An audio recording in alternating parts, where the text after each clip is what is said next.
As we've been in the trenches, grinding, I had an epiphany. Digimon World Next Order was ported to PC and Switch with 2 new features added, the ability to run and a beginner mode. And there was actually a third change that Bandai didn't care to tell us. Now, as it stands, I have a hard time recommending this game to anybody, Digimon fan or not. Without experience in a world game, it's just gonna be frustrating. Believe me, bruh, I know. Give me items, Tokomon! I don't care about this world! So I wanted to figure out if that would change with these features. To begin, we needed a baseline. Running in Digimon World games, let alone in Next Order, is not common, so experiencing what it's like is important for 2 main reasons. 1, you can dodge easier, and 2, you'll turn into Sonic. Firstly, dodging enemies is extremely helpful when you're just exploring or if you're trying to progress some quests. And on top of that, running from a battle is a bigger deal when compared to other games. Your Digimon are affected by it, which could potentially prevent an evolution from happening. So by being able to dodge means you never have to face that consequence at all. And secondly, Digimon World games are the definition of time equals money. Being able to run is actually the most subtle yet broken feature you can add when this whole game is based on the timing of everything for maximum efficiency. Oh yeah. And that third feature, they actually made a pretty substantial adjustment to how the combat works. All these features added make Digimon World Next Order feel like a different game.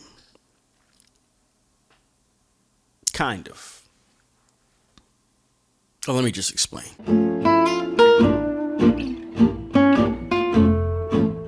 It's to the point where a PS4 playthrough of Digimon World Next Order is probably 10% longer simply based off the fact that you can't run. But I want to go bigger here. To fully understand how these 2 features changed the game, I decided to run some experiments. To start, we need to establish what a world game looks like with a run feature. In the interest of time, I set some goals that wouldn't take too long to achieve. The infamous scene, fucking Coda. Yukimura, show it the power of the Crimson Dragon! The Crimson Dragon!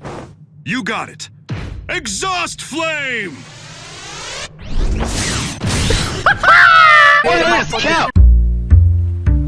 In the PC and Switch version, we have 4 difficulty settings, which each differ ever so slightly. As you can see, beginner and hard are the 2 most distinct settings. At the end of the day, the proper way to play this game is to not abuse the training hall. So those extra gains that we're getting aren't all that helpful.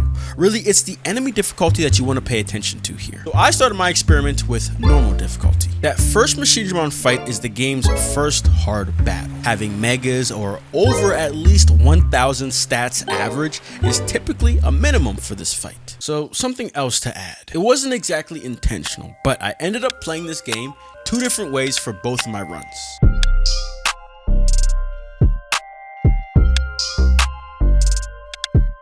This playstyle is typically how a new player would and should play the game. 50% of your day is in the gym and the rest is out exploring and battling, trying to recruit. First timers don't know where to go, and non-stop grinding honestly strips away from the fun. So this playstyle ensures you're exploring and enjoying the game while not completely messing up your Digimon. Ignoring the fact that I know where to go, I ripped through all the beginning fights, right? Birdramon, Cubimon, Meramon, all those dudes got washed. Running made this insane. Like, I felt like I was moving at light speed. And in this game, there is a fair bit of quests that require backtracking. Personally, it felt like nothing to me. I'm seeing some comments, getting some comments of people annoyed by that. Jeez, if y'all experienced that without a run, oh! But it wasn't until Machinedramon that things got a little weird. His special attack can do upwards of 6,000 damage. And if you don't block it, you are literally gonna get one shot. But 14 hours, 2 generations in, and with an 800 stat average, I beat his ass down. I do not care about your feelings, hey. I just hop on and I spray for pay. Honestly, what made this so hard was that special attack that did 6k damage. I trained my Digimon to have 7,000 HP so I could at least tank one of those hits. But think about it, that just means I can tank 1. Meanwhile, I'm stuck with the medium HP recovery, so I'm only healing 1.5k HP at a time. And that's not even the biggest problem. My Digimon were doing literally no damage.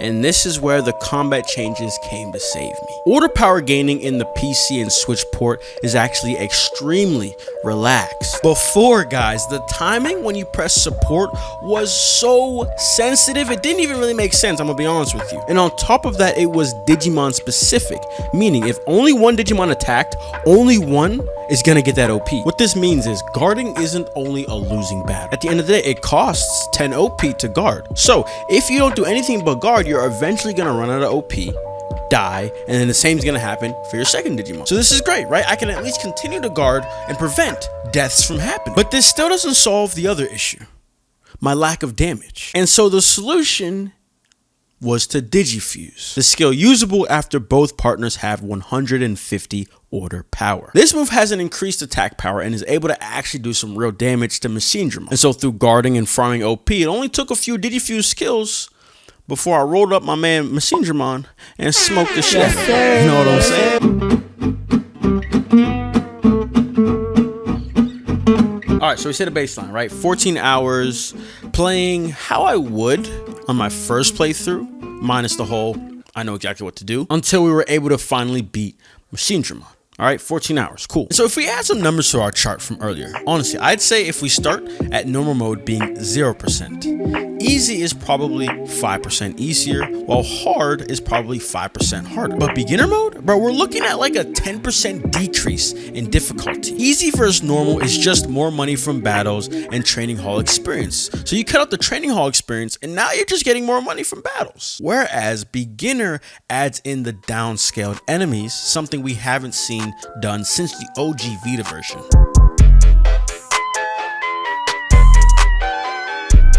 The Crimson Dragon! This playstyle isn't like locked to beginner mode, but it makes it extremely easy. Because overall, this is an advanced playstyle meant for people who have played this game more than once, honestly. If you recall, the second main reason World games don't have a run feature is because you become Sonic. Think about it this way. Put Sonic and his movement ability in like any other game, and the dude is broken simply based off the fact that he's fast. So by giving us a way to move faster, if you know where to go, you can maximize the in-game clock to ensure your Digimon can grow at the most efficient pace possible. Remember, time is money. Digimon World games are all about the clock, internal and external. If your Digimon has the proper stats for an evolution, as soon as their internal clock hits that mark, it's going to evolve. So this playstyle is a battle of stat gains versus the in-game clock, in an attempt to reach Mega Evolution in your first generation and max out stats in only 1 to 2 generations so you can beat the game as soon as possible. The Sonic, which had me grinding non-stop for 4 hours,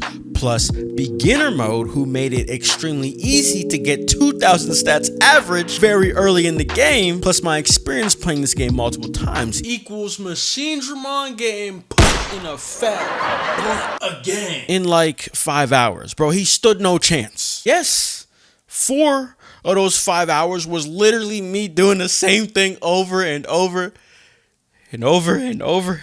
Oh my god. And I had to focus. One mistake and I was dying. But the stat gains was tremendous and led to just unreal numbers in my first gen, like, again, 4 hours into the game. And I don't know if you didn't notice, but let me point it out. Live battle experience is not changing per difficulty settings, not even between beginner and hard mode. If we're being honest, with the weaker enemies and insane stat gains to this playstyle, I could have beat Machinedramon in like 2 to 3 hours. Because like, remember, I beat him prematurely on normal mode. So with beginner mode's easier enemies, I could do it with less stats that I had in normal mode. And that's literally just like an hour of grinding. With this save, my Digimon probably won't reach Mega just because I have bad evolution lines. They need just insane stats. But with the stats that I have now, I'm probably able to beat the game. To summarize it, the Sonic playstyle, which is an advanced playstyle, is made 50% easier with beginner mode. Other modes when playing like this require more precision. Due to the enemy's difficulty difference, if you make any guard mistakes in battle, you're gonna die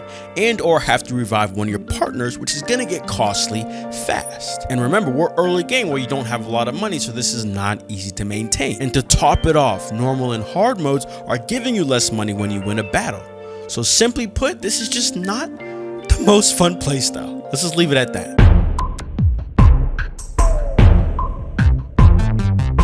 So 14 hours versus 5 hours. Honestly, it's a little tricky because I know how to play the game. Now, someone who already wanted to play this game, right, and had an interest is going to benefit from these changes. But I'll be honest, you're not going to feel them. The run feature alone, bro, I'm telling you, it adds like 50% more enjoyability. But again, for you guys who have never experienced it without, you're just playing the game normally. But I'm here to let you know, this game got better with that feature. Trust me. Like, this is the greatest feature I've ever seen added to a video game, bro. In the world. But I just don't think these changes are enough to persuade anybody. At the end of the day, beginner mode is just not that different. Like, again, as an experienced player, I can feel it. But if you've never played a world game before, it's just not enough. It doesn't solve the grind fest or smooth out the whole death rebirth cycle in any way. This is still a hard game to play by the uninformed and uninterested. Nah, but Digimon fans, y'all don't got no excuse, bro. If some of y'all don't stop hiding from the World Series, I'm gonna slap the shit out of you. Thanks for watching. Hope you coming back soon. It's the boy Jam, the squad, it's the tune. Always feeling great, see me smiling in the room. I been getting to the money ever since I left the room. Hey, how you doing? What's the word? What's the move? We the J Squad, so please make room. I always hydrate and I'm eating on my plate. Thinking about the past, I can see this is my fate.